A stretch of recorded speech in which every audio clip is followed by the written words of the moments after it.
Good morning. And on this morning following the 4th of July, I hope that everyone had a safe and wonderful celebration of our country's independence and spent some time thinking about where our country is headed and how we can take it in the best directions possible in the future. This morning, I woke up to record this sermon, which I prefer to do on a Sunday morning. It makes me feel more connected with you, because even though we're not doing this time of church together at the same time, I like to have that connection on a Sunday morning. And plus, with the way things are moving these days, it feels like if I were to record on a Friday, the world would be a drastically different place by Sunday morning. And the sermon may not even fit anymore. I don't know if you feel like things are moving at that pace, but that sure feels the way things are going. So this morning when I woke up to record the sermon, I found that I was locked out of my computer. I'm actually reading my sermon notes from my notebook right now, handwritten, chicken scratch. So apparently a BitLocker recovery key was needed to lock in, and it's been a few years, but no big deal. I've had to find this whatever a BitLocker recovery key is in the past, so I could deal with this. Except somehow in my pre-caffeinated state, I mean, this was like 6:30 in the morning, I managed to lock myself out of my Microsoft account, which is the way that you can recover that BitLocker recovery key, whatever that means. And I didn't just lock myself out for a few hours or a few minutes, like if you get your password wrong a couple of times, and they're like, oh, you need to wait 20 seconds to get your, whatever, or however long that is. No. I actually accomplished, I'm going to say I accomplished because this is a skill. I accomplished locking myself out until August 4th. Yeah, I know. But it's okay. I'm prepared. I prepared for this. The last time it came up 2 years ago, I printed the recovery code out and put it somewhere safe. But that was 2 years ago. What was that safe place? Did I take a picture of it? But which phone did I save that picture from? Because I've had a few phones in between then. What email address was associated with the cloud where I saved those photos from my phone? I mean, like, all of these things. How would I be able to find this recovery code at 6:30, now 6:45, possibly 7:15 a.m. as I'm trying to figure all of this out just to get the service together? And as somebody with moderate to maybe sometimes severe ADHD, and which is an inattentive type that I have, this is a familiar dance. In some of the groups that I'm part of, we call this the ADHD tax, which, how much time or money has been lost because our brains couldn't keep track of a piece of information, or because we accidentally bought the same thing every single time we went to the store the last several times, and now we have 8 boxes of baking soda. And this is business as usual. It should come as no surprise then that Paul's letter to the Romans kind of struck a chord this morning with me as I was trying to cobble together the prayer that I'd worked on and the sermon notes I had written and everything that I had done towards this morning, but hadn't saved a more recent copy of. And so, usually all of this can be found in the cloud. I was like, oh, that's easy enough. I've got all of this. I'll just go on my phone and find it. But you know what? I hadn't saved the most recent version. And it was the outline of the service without much substance. So, here we are. Let's talk Paul. I don't know if that's what my initial notes would have taken, but here we go. We're talking Paul right now. So Paul starts out with this refrain that probably sounds awfully familiar to any of us with parts of our nature that are not wired the way we need them to be, or the way society needs them to be, the way the world says they should be. Paul says, I do not understand my own actions, for I do not do what I want, but I do the very thing I hate. How often does this sentiment come up? I mean, I think this is a very human emotion.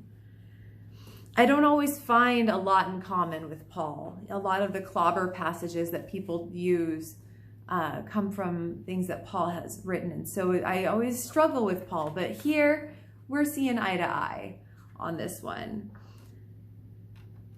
This epistle reading today is so vulnerable and so plainly human.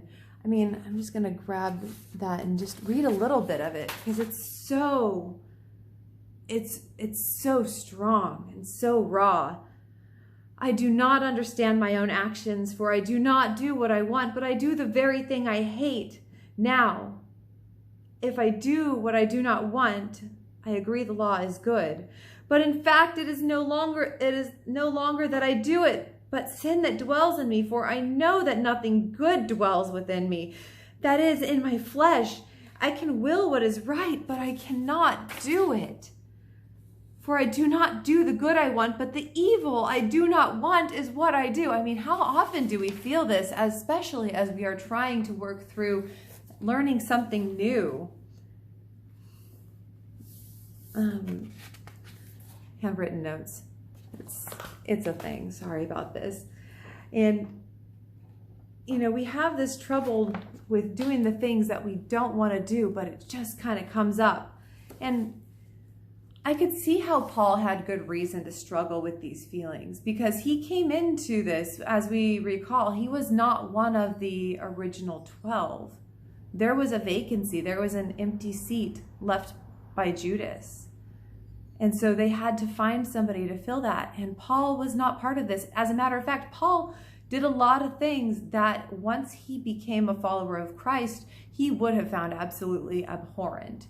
He was somebody who persecuted the followers of Christ. He was not living the life that he now is. And so if we're looking at it from that perspective of how do I handle the things that I have done? How am I going to cope with the things I did before I knew better? Then that puts a little perspective into this too, talking about his former life. And this could have followed his transformation through Christ, but it could also it could be speaking from a more present tense. It could be stuff he's still doing, even though he feels he shouldn't do them because he should know better, where he's frustrated by himself because he should know how to behave, what God requires. And yet, and how often does this come up for us? We know what God wants from us. And yet, it's such a relatable struggle because we think we should, by this point, as mature Christians, just do what we ought to do on autopilot.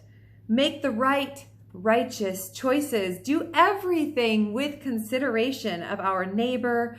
Each action and thought should be something Jesus himself would approve of. And yet, this text reminds me of every time I learn. This is a fun one. It sticks with me. Like I can't sleep because of these moments. Every time I learn that a word or behavior is harmful, and when Paul says, "For I do not do the good I want, but the evil I do not want is what I do," I remember those times, especially like the first time that I learned that a particular phrase was culturally appropriative, which means, if you haven't heard that term, it means that you're taking something that is not from your own culture, taking it out of context of that culture, and then using it for something wildly different. And I'm not going to go into details on what word I use so I don't perpetuate it, but there are all kinds of things. If you Google cultural appropriation or even Google words and phrases that you didn't know were racist. That's a really great place to start. And I remember when I did that and I learned that something I said was harmful, as soon as I knew it was a harmful thing to use, and I vowed and promised myself that I would never ever say it again. I'd remove that phrase from my vocabulary. I would never come out of my mouth again. You know what happened? I said that thing, that particular thing, which maybe I had only said once or twice in a year. I said it like 8 times the next week. And every time it felt terrible. I get why Paul is so very dramatic in this moment, this desperate moment of seeking and wanting to, and saying, I don't know why I'm doing these things, why I say these things I shouldn't be doing and saying and feeling and acting on these things. And it's easy to understand that. Knowing better and doing better are 2 different things. And depending on how ingrained that action is in us, the harder it is to shake the habit. Paul draws this hard line between his actions and the sin, and I use that word kind of, with air quotes, but not really air quotes, but with the sin, depending on what he was talking about, how we're dealing with it, because we have to also remember there are 2,000 years in between Paul writing this and now.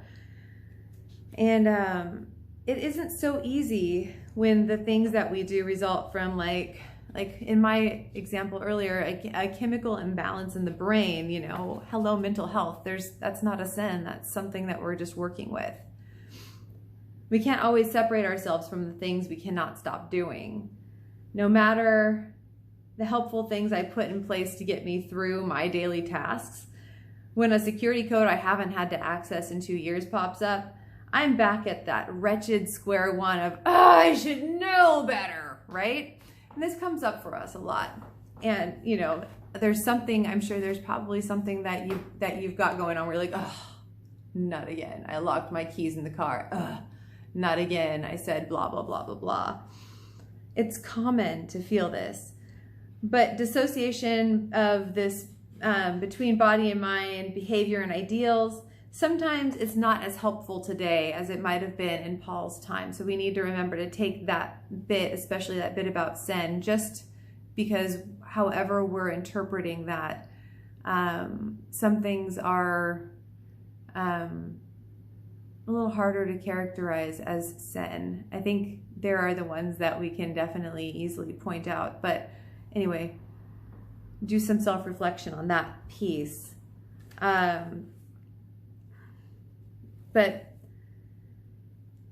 Paul does end this little snippet on a really important point that translates and transfers over that 2,000 years in between. And Paul asks, who will rescue me? And the answer is, thanks be to God through Jesus Christ our Lord.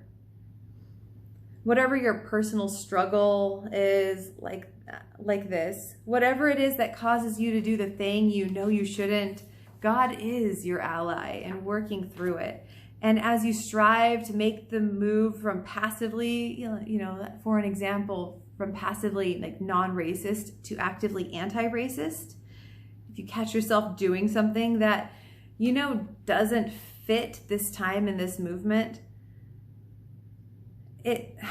lean on God and make the effort to do better for the next time. There's a lot of pressure, especially with that example I just gave of anti-racist actions, to do things right and not slip up, because it feels like there's so much at stake, especially in the call-out culture world that we are living in. There's a lot of judgment coming from all corners. If you don't do enough work, don't say the right thing, don't make the statement boldly enough, you'll get called out by people who doubt your sincerity. If you do too much, if you're vocal in the wrong way, you might get called performative in your actions, or get flack from those who wish that you would tone it down or not add to the hype, who don't believe in what you're doing. And these kinds of arguments could happen with anything worth taking a stance on.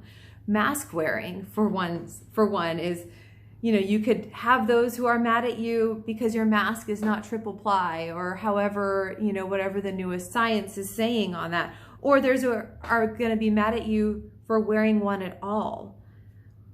We get into some of this in our Matthew reading. Jesus is talking about the way that John the Baptist, who is at this point in prison, he's not social enough, keeping his hermetic, solitary life in the wilderness and not doing things the way that are socially acceptable and proper. And then Jesus compares it to himself and how he gets criticized for being too social, for drinking and dining with the wrong people in the wrong places. However, in light of never being able to please everyone, Jesus says wisdom is vindicated by her deeds. Just do the thing. Do it the way God is calling you to do it. If it's truly of God, then in the end, the naysayers just won't matter. Care for your community, even if it's wearing a 3-ply or a 2-ply mask. Do the work of realizing a just and equitable society using your own unique gifts, even if it isn't the way everyone else wants you to do it. Bearing all of this is too heavy a burden, and even feeling the burden of being the one who calls out the others on their actions can be too heavy. Keep that in mind. Being the one who's trying to judge can be a really heavy, heavy burden for us, especially if you're always right, like me. Okay, I put that one in there just for my husband. Strike that from the record. But going with that Matthew reading, know that in sharing the yoke, bearing that weight and carrying that work with Christ, you are invited to grace. The work must continue, but you are free from the weight of carrying the opinions of others who will never be happy, free from your own self-burdens, like the ones that we talked about from our Romans reading from Paul, that remind you of your inadequacies or remind you that you really should have an actual safe spot to put the BitLocker recovery key. Christ's offer is to take my yoke upon you and learn from me. And it is an offer to be transformed. It is an offer from one who is gentle, merciful, and will meet us wherever we already are at, offering this shared yoke of love, forgiveness, and compassion. And so from whatever the Pauline moments of desperation as you are learning or unlearning habits and ways, whatever pressures you may be feeling from external forces that may be building up in you and causing doubt and worry about the good things you're attempting to do in this broken and heart-wrenching and difficult time in history, keep hope. To quote Psalm 145 at the very end, the Lord upholds all who are falling and raises up all who are bowed down with that weight. But take the yoke from Christ. This yoke is easy, and Christ's burden is light.